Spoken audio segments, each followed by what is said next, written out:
안녕하세요. 닥터 진시입니다. 오늘은 보톡스에 대해서 한번 이야기를 해보려고 해요.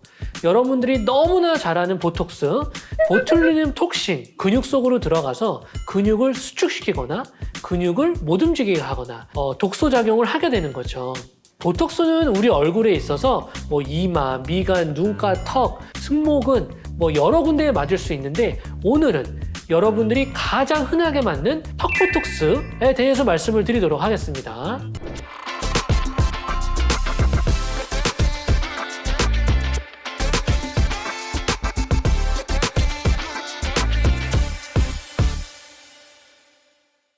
사각턱 보톡스에 대해서 말씀을 드릴 건데 이것은 저작근이라는 그 씹는 근육의 크기를 줄여주면서 모양을 유지해 주는데 저희 피부과에서는 많이 시술을 하고 있습니다. 하지만 이 사각턱 보톡스를 대중적으로 많이 맞기는 하지만 어떤 요소들을 고려하면서 맞아야 될지에 대해서 오늘 좀 설명을 드리도록 할 거예요. 이 요소들을 고려하지 않고 맞았을 경우에는 직접적인 불편감이라던가 부작용이라던가 이런 게 나타날 수 있기 때문입니다. 턱 보톡스를 맞으려고 환자들이 병원에 내원했을 때 첫 번째는 성별과 직업을 한번 좀 잘 봅니다. 진료를 볼 때 남성이나 여성이냐에 따라서도 원하는 모양 라인 자체가 다를 수가 있고요. 본인이 어떤 직업군이냐에 따라서 원하는 이미지를 어떻게 나타내는가도 다를 수가 있거든요. 자, 일단 성별부터 볼게요. 일단은 근육의 크기도 다를 수 있기는 하지만 남성분들 같은 경우는 턱 보톡스를 맞는 이유가 약간 라인이 슬림해지기 위해서 맞는 경우들이 좀 많습니다. 그 환자들한테 물어봐요. 혹시 약간 슬림하면서 샤프한 느낌을 원하시는지, 그 남성분이 그렇기를 원한다고 하면 어떤 분들은 일부러 이 옆벌이 살짝 패이게끔 놓기도 합니다. 그러면 이미지상 약간 샤프해지는 느낌이 나타날 수가 있거든요.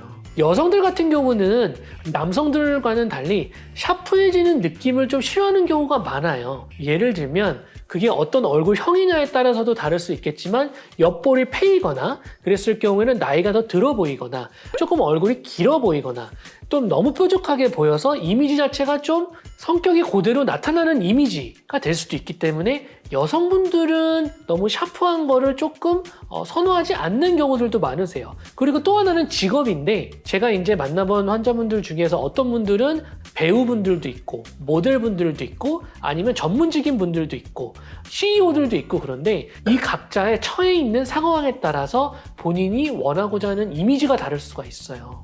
남성 배우분들 아니면 모델분들 같은 경우는 좀 샤프한 이미지를 주기 위해서 일부러 보톡스를 볼거짐이 살짝 들어가게 놓는 경우들도 많고요. 그리고 어떤 분들은 조금 지적인 이미지, 신뢰감 있는 이미지를 주기 위해서 일부러 약간 조금 볼페임이 살짝 있으면서 약간 샤프하게 놓는 경우들도 많이 있습니다. 그러니까 첫 미팅을 나갔을 때 약간 너무 둥그런 이미지, 약간 넙대대한 이미지, 상대방이 나를 봤을 때 신뢰감이 약간 떨어질 수도 있을 수도 있거든요. 그래서 그런 이미지를 좀 원하기도 합니다.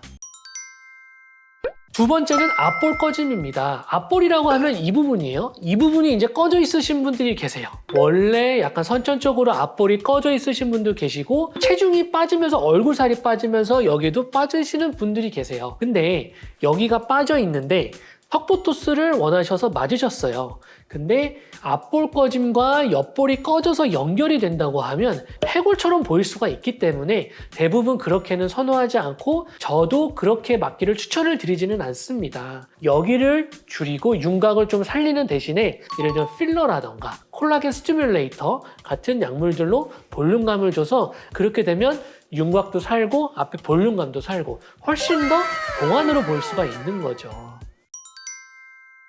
세 번째는 옆광대가 꺼져 있는 분들이 계세요. 옆광대 튀어나와 있고 옆광대 아래가 꺼져 있고 이 근육만 살짝 튀어나와 있는 분들이 계세요. 그런 분들은 뒤쪽, 아래쪽에 집중적으로 해서 보톡스를 놓고요. 또 하나는 근육이 크더라도 용량을 너무 세게 놓지는 않습니다. 그 다음에는 하관에 볼처짐이 있다거나 여기 심부볼 라인에 볼살이 많은 경우입니다. 여기 하부 라인이 볼처짐이 생긴 경우에 다른 시술들을 하지 않고 턱 보톡스만 맞게 되면 이게 라인이 들어가면서 여기 볼처짐이 부각되는 경우들이 많아요. 턱보톡스를 원하는 이유는 여기를 줄이면서 윤곽을 만드는 게 모든 고객님들, 환자분들이 원하는 거거든요. 볼살이 처져 있는 경우에는 여기 턱 근육을 줄이고 이 처진 심부볼을 리프팅하기 위해서 울세라나 슈링크나 피부 층에 따라서 써마지나 올리지오 같은 타이트닝하는 레이저들을 같이 접목을 해서 좀 시술을 하는 편입니다. 그리고 또 하나는 볼살이 많은 경우에요. 아무리 보톡스를 많이 놔봤자 여기만 들어가고 이 볼살만 부각될 뿐이에요.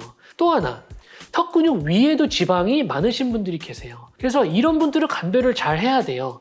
윤곽 주사, 지방 분할 주사나 인모드 같은 지방을 줄일 수 있는 주사나 레이저를 통해서 이 지방도 같이 다듬어 줘야 이 라인이 살고 효과를 같이 볼 수 있는 겁니다. 그리고 또 하나, 이분들한테 제가 누누이 얘기를 하는 게 뭐냐면 체중이 찌면 여기가 효과가 없을 수가 있기 때문에 그런 부분들도 좀 교육 차원에서 해드리고 있습니다.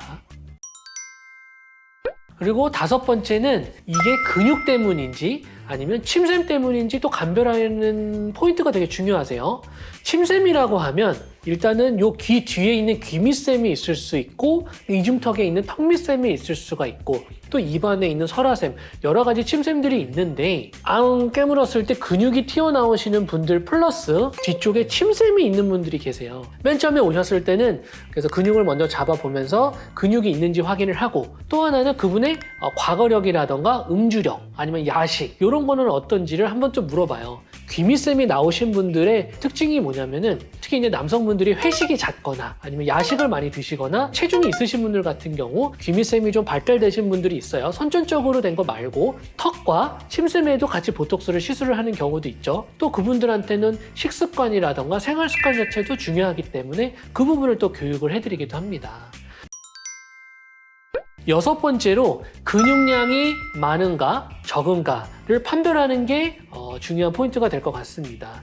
근육량이 많다라고 하면은 저 같은 경우는 한 번에 다 그 용량을 세게 해서 놓지는 않습니다. 볼페임이라던가 아니면 오히려 더 처짐이라던가 이런 부작용이 생길 수가 있기 때문에 일단은 환자분과 진료를 본 다음에 기본적인 용량을 먼저 시술을 하고 한 4주 정도의 리터치를 통해서 부족한데 근육량을 좀 더 줄여주고 이런 식으로 좀 조심스럽게 저는 시술을 하는 편이에요.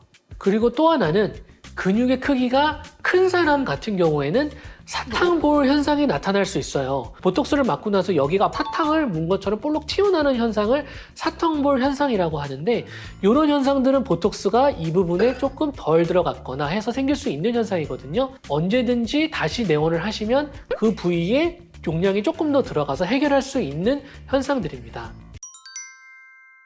마지막으로는 비대칭을 한번 잘 봐야 됩니다.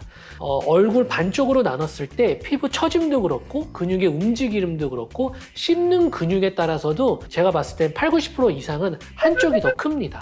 앙 깨물었을 때 근육이 어느 부위가 큰지 어떤 분들은 근육량이 다른 분도 있고 어떤 분들은 근육이 국소적으로 잡혀있고 한쪽은 넓게 잡혀있는 분도 계세요. 그 부분들을 고려를 해서 용량을 조절해서 대칭도 교정을 해드리면 훨씬 윤곽 라인 자체가 대칭적으로 나타날 수 있는 겁니다. 보톡스, 특히 턱보톡스 맞을 때 주의해야 될 사항들에 대해서 말씀을 드렸습니다. 턱보톡스 하나를 맞더라도 정확하게 진료를 보고 우리 구독자분들이 원하는 게 뭔지 니즈를 정확하게 파악을 하는 것이 중요하다고 봅니다. 자, 지금까지 턱보톡스에 대해서 진심으로 느껴지셨다면 구독, 좋아요, 알림 설정, 댓글까지 부탁드립니다. 감사합니다.